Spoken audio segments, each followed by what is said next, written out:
Assalamualaikum warahmatullahi wabarakatuh.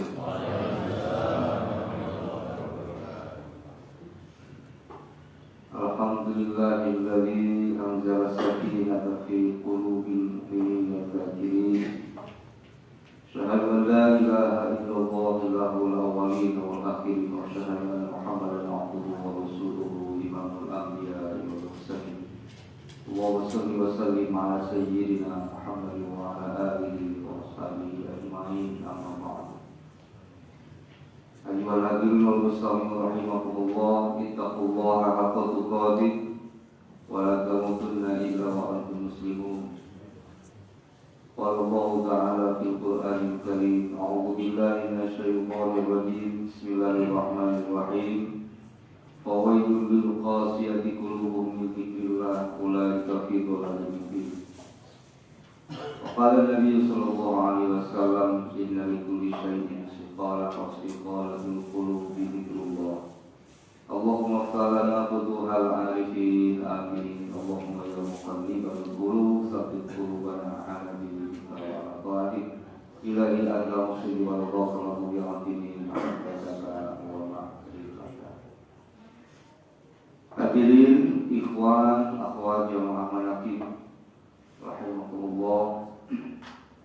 Puji dan syukur kita panjatkan kepada Allah Subhanahu wa taala atas nikmat, terutama nikmat iman, Islam, ihsan, nikmat sehat wal afiat. Mudah-mudahan sehat yang Allah berikan ini sehat yang barokah. Mudah-mudahan melalui tuntunan amaliyah dari Guru Agung dengan melaksanakan hikmah amaliyah manaqib ini, mudah-mudahan berkah karomah terlimpah untuk kita semua. Salawat dan salam semoga terlimpah kepada baginda Rasulullah Muhammad sallallahu alaihi wasallam, kepada para keluarga, sahabat, tabi'in, auliya Allah, pewarisnya, wabil khusus kepada para sahabat, dan masyarakat wa tabi'in alihi radhiyallahu anhu. Dan semoga kita yang terus-menerus sedang mengupayakan istiqomahkan tuntunannya, mudah-mudahan kita pun terlimpah keberkahannya, amin. Hadirin, bulan ini bulan Shafar. Bulan Shafar, orang dengan mitosnya atau dengan keyakinannya sebagian bahwa bulan Shafar ini bulan yang balak.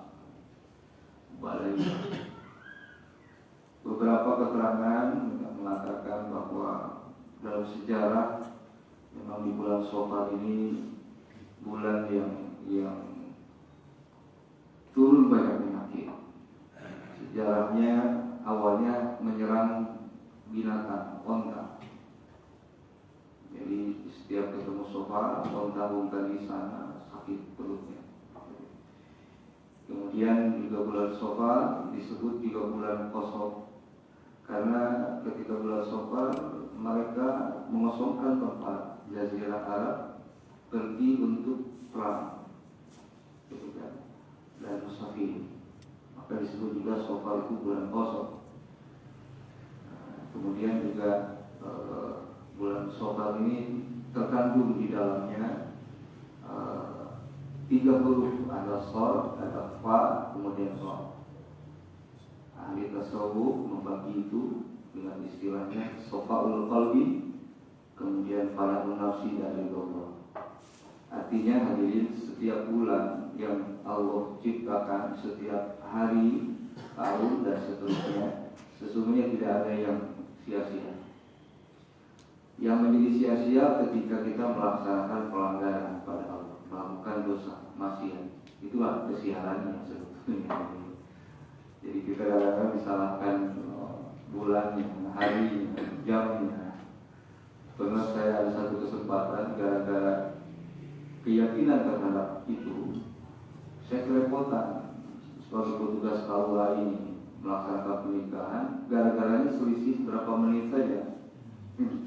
Jadi ada kiai yang menghitung rupanya. Jadi mesti jam 9 pas. Nah, gitu. Padahal hanya 5 menit lebihnya. Jadi karena beberapa kegiatan sehingga tidak pas ketemunya. Sampai akhirnya dibatalkan, diundur, sampai begitu. Orang sudah dengan keyakinan. Jadi artinya silakan silakan berkeyakinan, tetapi keyakinan itu jangan merusak, mengganggu, menjadikan madorot. Silakan punya pilihan keyakinan macam-macam ini, gitu kan. Tetapi jangan membuat itu madorot. Gitu. Kan kalau sudah rombongan datang, ini calon desa ini udah jauh lagi, udah rombongannya banyak, gara-gara selisih sedikit, akhirnya kembali pulang. Dicari waktu lagi. Nah itu kan petugas repot jadinya, gitu kan. Semua jadi repot. Nah, jadi hidup ini memang pilihan. Jadi keyakinan pilihan, ilmu pilihan, amal pilihan, semua pilihan. Yang penting mudah-mudahan kita ini diberikan pilihan Allah, pilihan yang benar. Upaya kita yang terus-menerus diupayakan ini mudah-mudahan upaya yang benar. Nah untuk itu kita patut bersyukur melalui tuntunan Nur Agung ini, sahabat kita diberikan tuntunan yang mengantarkan kita, yang dihantarkan dengan tuntunan ini oleh beliau untuk sampai usul pada Allah. Banyak cara memang, banyak ilmu, luas ilmu ini, silakan nanti dengan cara mana, jalan yang mana, karena banyak jalan juga. Jadi jangan kita salahkan orang punya pilihan dengan keyakinannya. Yang penting kita saling wasiati, kita saling mewasiatkan. Ta'awanu 'alal birri wat taqwa wa ta'awanu 'alal ismi wal 'udwan. Dan itulah yang diwasiatkan di pesantren Nabi. Yang penting kita saling doakan, saling tegur, saling wasiatkan begitu.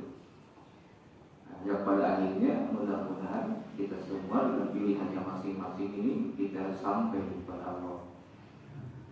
Nah, jadi tuntunan yang diberikan ulama ini tuntunan yang luar biasa, mudah diamalkan, tidak berat, tetapi membawa perjalanan yang luar biasa, perjalanannya yang akhirnya mulus.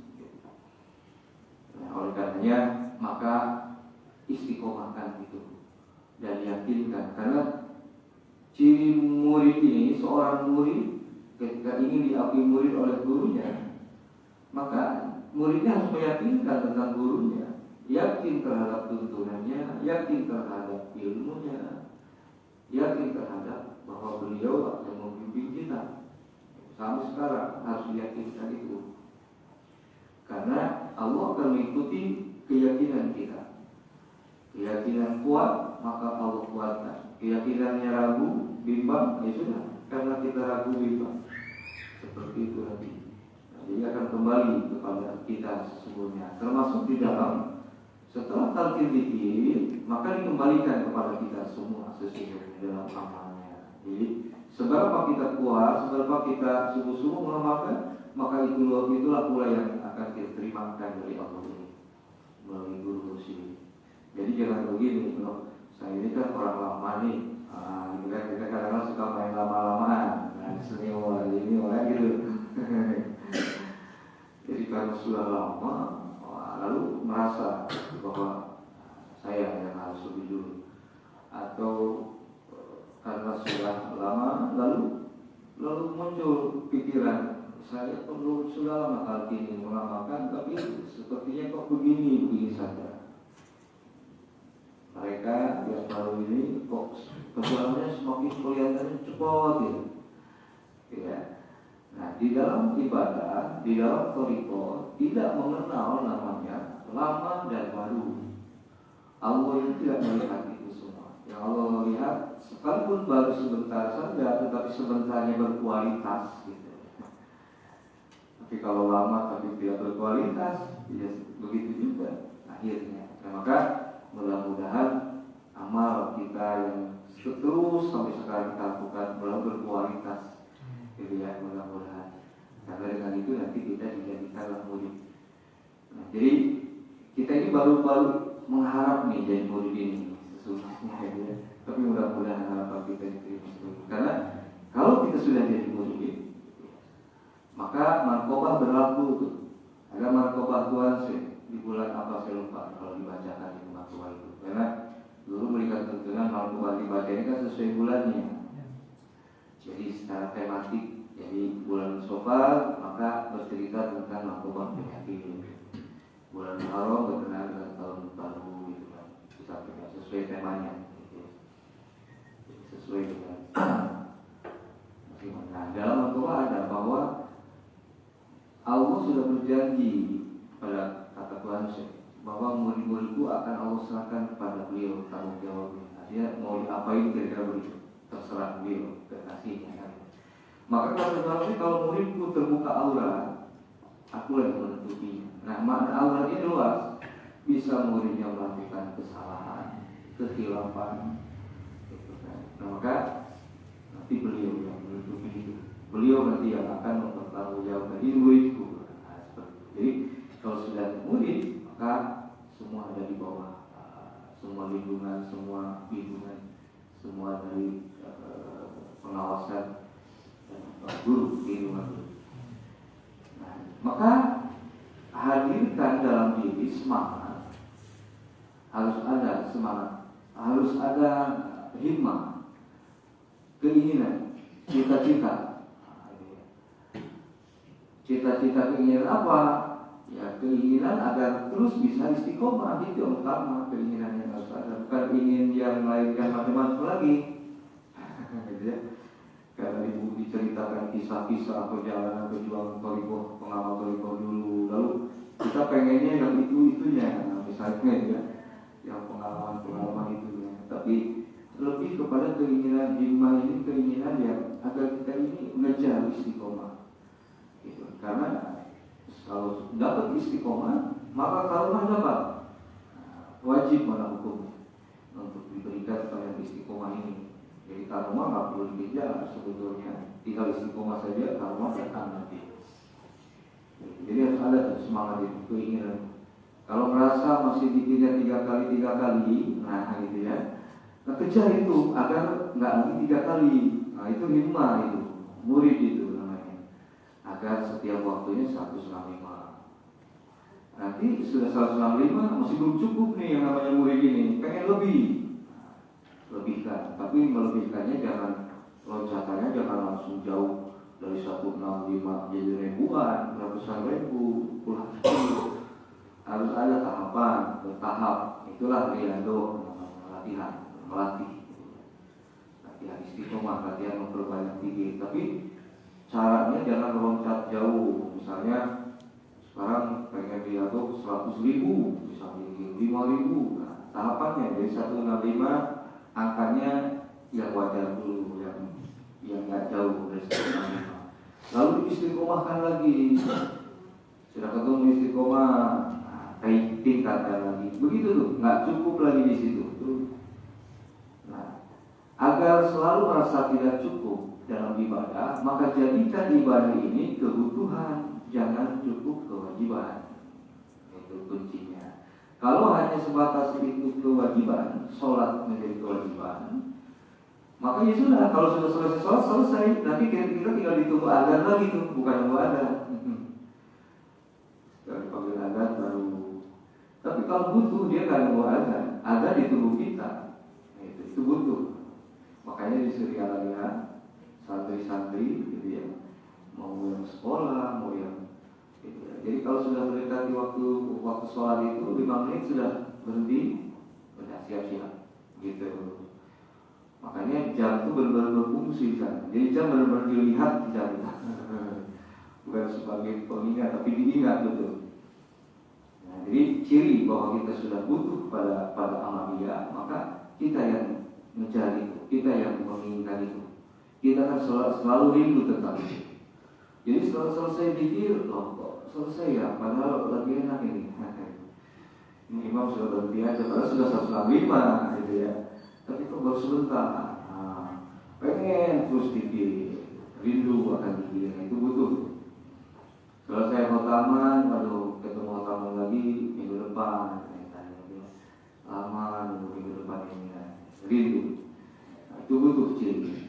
Nah maka sesungguhnya makom seseorang dalam ibadah itu begitu.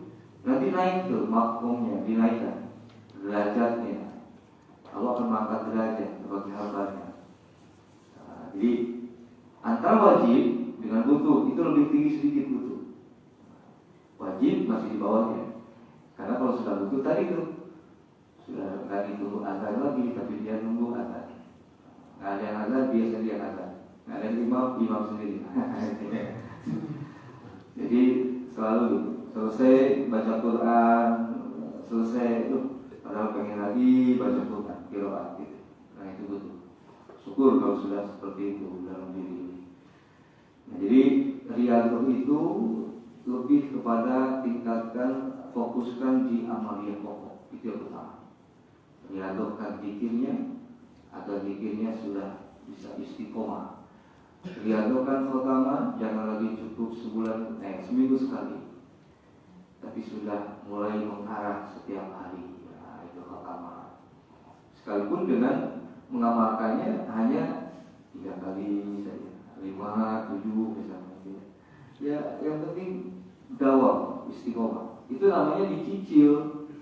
Jadi jangan menganggap yang khotamah yang 3 kali itu yang habis maghrib ke isya itu tidak tam, jangan diyakinkan. Sesungguhnya tam, hanya bedanya tamnya dicicil. Nanti ketemunya setelah berapa malam itu. Tam juga. Jadi sekarang ini kan baik di Suryalaya, kami di Cianjur, terus di mana-mana ramai sekarang, minimal sebulan sekali itu ada tuh, namanya khotam-tam. Jadi kumpul semua untuk pelaksanaan khotam-tam. Biasanya mulai jam 9, nanti selesai bisa tengah malam gitu. Nah lalu dengan adanya itu kita menganggap bahwa berarti yang selama ini habis maghrib ini bisa ini nggak tam dong. Nah kalau meyakini nggak tam, maka jadilah nggak tam. Rugi kita. Padahal sebenarnya urusan tamnya guru, yang membuat tamnya guru sebetulnya. Maka yakinkan semua itu tam, cuma bedanya ya khotam-tam yang 1 bulan sekali itu cash istilahnya, kontan. Tapi yang malam 3 itu tamnya dicicil, begitu. Nah makanya ini kadang-kadang pemahaman, pikiran, keyakinan itu harus diwaspadai nih, harus diolah juga. Jangan sampai pikirannya seperti tadi akhirnya rugi kita. Kalau pemahamannya tadi lalu diyakinkan nggak tam, maka kita jadinya nggak tam, padahal sesungguhnya tam. Gitu. Nah itulah dalam berpikir, mengambil keputusan penilaian itu harus positif semua. Jadi harus dengan keyakinan yang positif supaya betul-betul positif. Nah maka berpikir positif itu paling sehat. Jadi dan pikiran baik, keyakinan yang bulat, yang baik itu lahir dari qalbu yang bersih. Karena komando semua adalah di qalbu. Dan qalbu muqallibal qulub, kadang berpindah, kadang goyah, Itulah keadaan qalbu. Nah, maka penting dibekali qalbu ini, diberikan bekal qalbunya agar muqallibal qulubnya di dalam hal yang positif, jadi bukan yang negatif. Nah maka kalau qalbunya kotor, qalbunya sakit, maka semua sakit, semua menjadi pikirannya tidak positif karena qalbu yang tidak sehat, qalbunya berpenyakit. Jadi ada satu daging dalam diri yang kalau itu sehat membuat sehat. Wahiyal qalbu, nah talqin dzikir itu menjadi pembuka. Talqin dzikir diberikan satu alat tuntunan untuk mengolah qalbu, untuk membersihkan qalbu, untuk menyehatkan qalbu. Kita sejati qulubihim, talqin dzikir itu. Jadi tujuan dari talqin dzikir, kenapa kita talqin dzikir? Untuk membersihkan qalbu, untuk menyehatkan qalbu. Itu tujuan. Jadi artinya bagi siapapun yang merasa diri hati tidak kotor, ya silakan tak perlu talqin. Tapi bagi yang merasa diri hatinya kotor, tidak sehat, wajib talqin itu. Tuhan menyatakan dalam kitab yang wajib wa alil santal wa yazqul qalbu min al-talqin qabla tawqil waqti. Jadi wajib itu talqin. Kemudian yang kedua, tujuan dari talqin adalah kita sekali rebusi, jadi mensucikan jiwa, membersihkan atau mengendalikan hawa nafsu. Jadi bagi yang sudah bisa mengendalikan hawa nafsu, silakan untuk talqin. Nah, kemudian bagi suami sudah berkuliah, kita dihantarkan dengan talqin itu. Nanti sebagai tujuan, yang tujuan itu mengantarkan kita usul pada Allah. Itu tujuan dari talqin. Maka penting talqin itu. Tapi lagi-lagi bagi yang merasa tadi, ya silakan lakukan talqin. Allah bisa saja dengan caranya menerima amal seseorang tanpa melalui apapun. Bisa Allah itu. Punya hak Allah. Silakan. Sampai Allah punya hak membuat orang yang kita sangkakan ahli neraka bisa jadi ahli surga oleh Allah itu.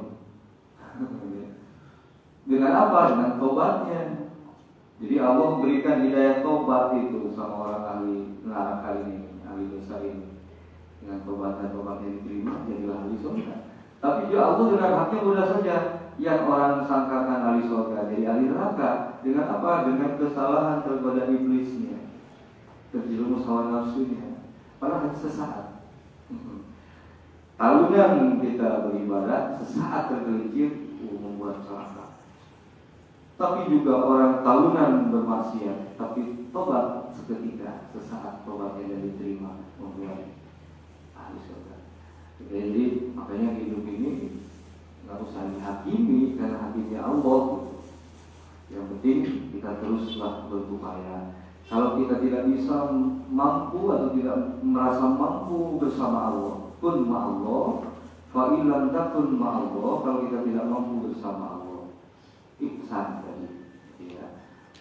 Fakun ma'aman karena ma'allah, maka bergabunglah kamu bersamalah dengan orang-orang yang sudah bisa bersama dengan Allah. Siapa mereka?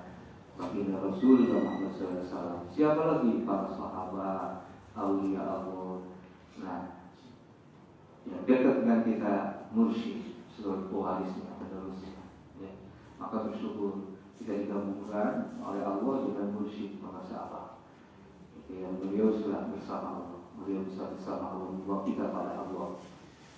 Lagi-lagi silakan juga nggak punya mursyid, silakan juga nggak punya mursyid, pilihan juga. Kalau merasa sudah bisa bersama Allah kok.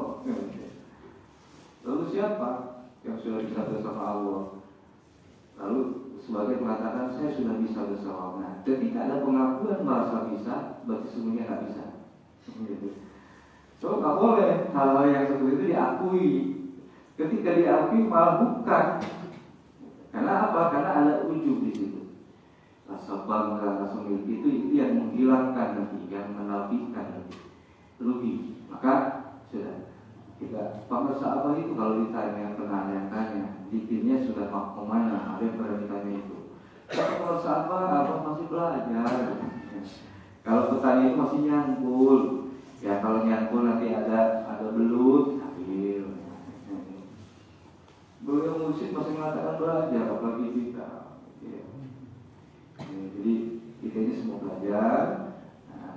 Karena kita semua belajar, yuk kita saling gitu ya, saling buatkan, saling ingatkan, saling doakan gitu ya. Kalau ada saudara kita yang sedang mampir dulu karena senang selfie gitu kan di jalan namanya kan, ya sudah biarkan, tapi ingatkan jangan lama, cukup selfie-nya, ayo jalan gitu ya. Senang bawa perbekalan bukan nasi gelar kita di pinggir jalan sekedar makan, silakan. Tapi setelah itu, ayo lanjut kita jalan lagi. Nah, begitulah itu. Jadi jangan dilarang orang mau mampir kalau ya. Tapi ya syukur kalau sudah nggak terganggu dengan kiri kanan, lurus saja yang disebut.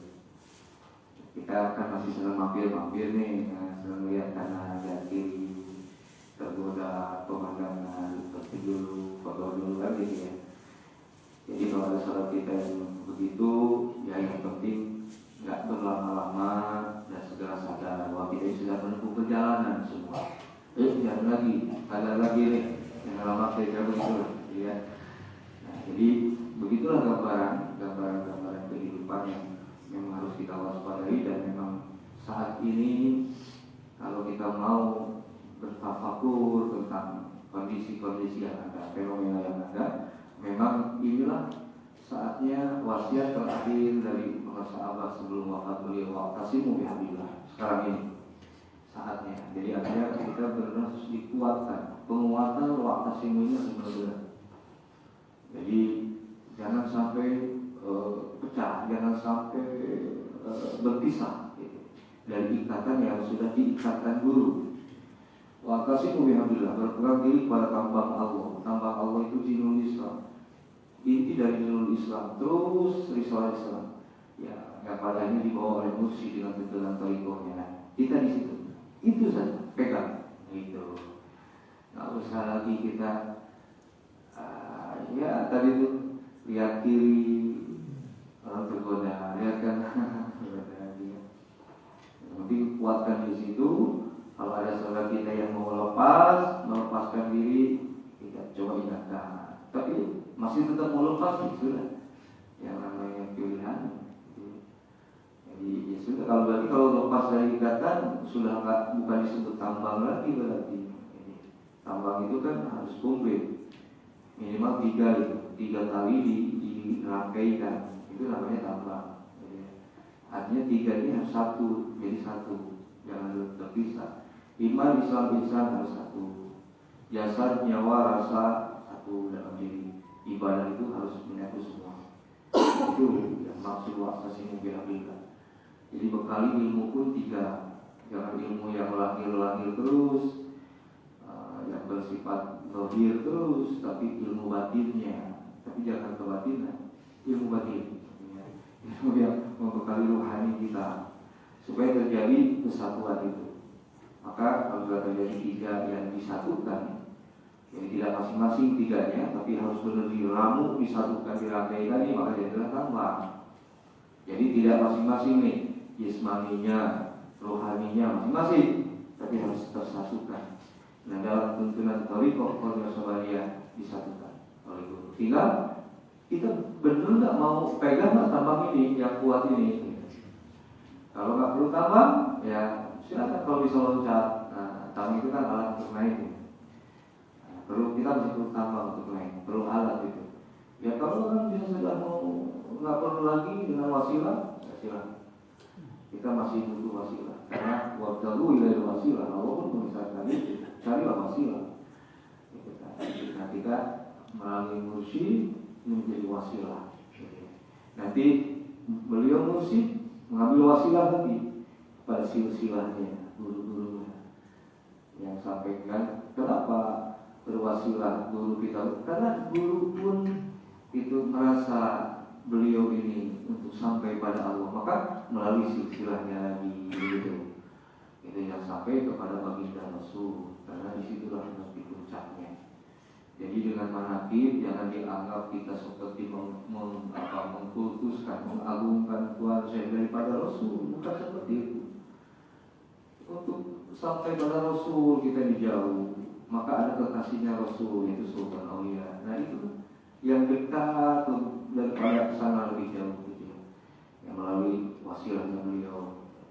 Dan sebetulnya kalau bicara mana begini mengkultuskan Tuhan saya atau melebihi dari Rasul, mana yang melebihkannya? Hanya sekedar baca manqomannya, apakah itu jadi melebihkan?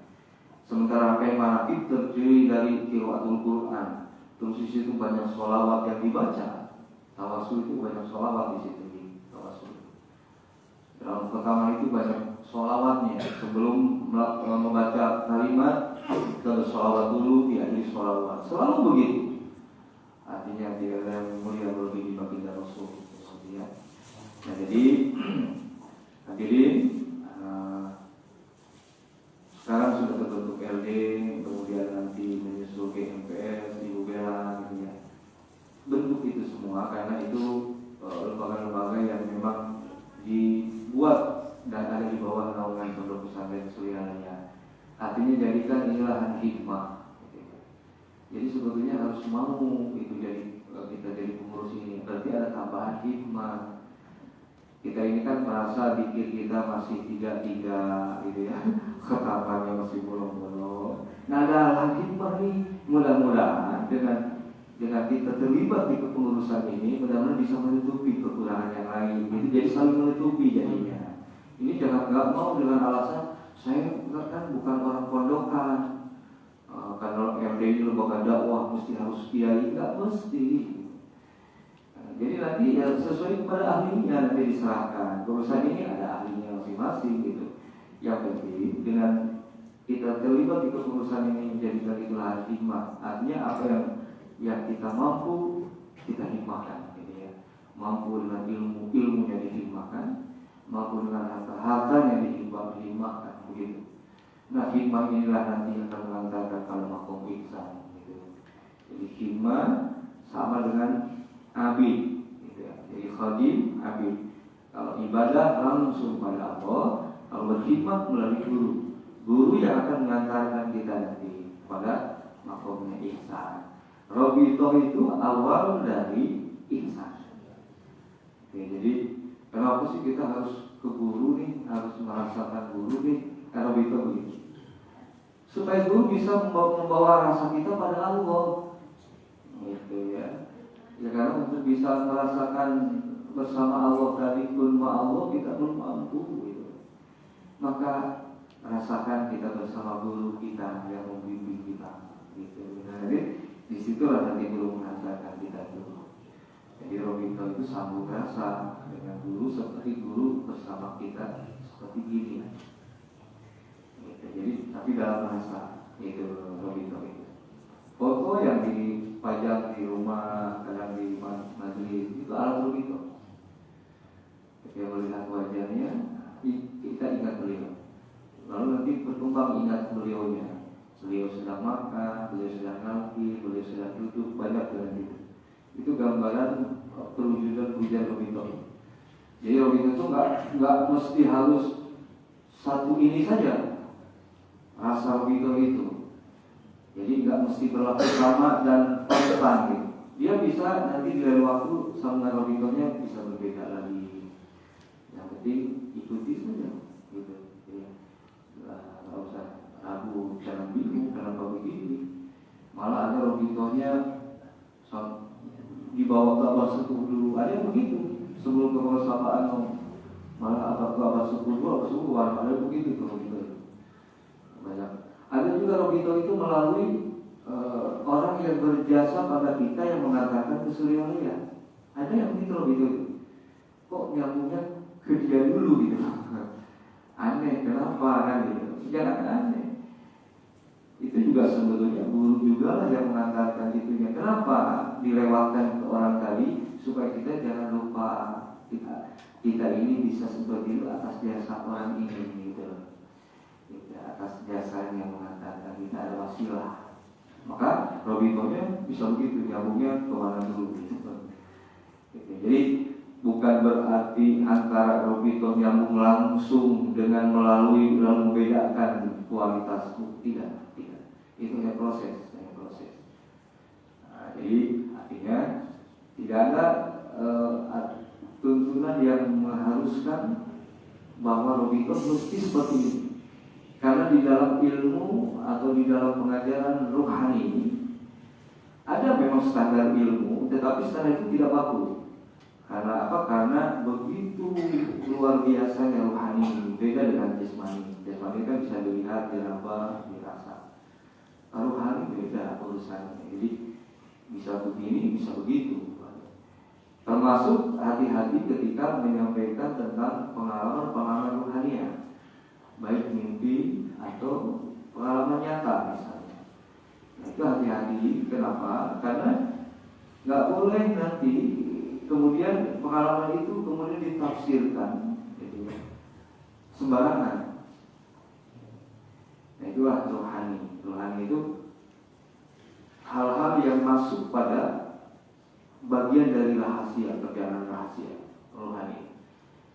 Jadi kalau sudah misalkan dibukakan kerahasiaannya, maka ibaratnya jadi ibarat putri malu. Jadi kalau kita sentuh nyemput ya, jadinya malu, terbuka auratnya, terbuka.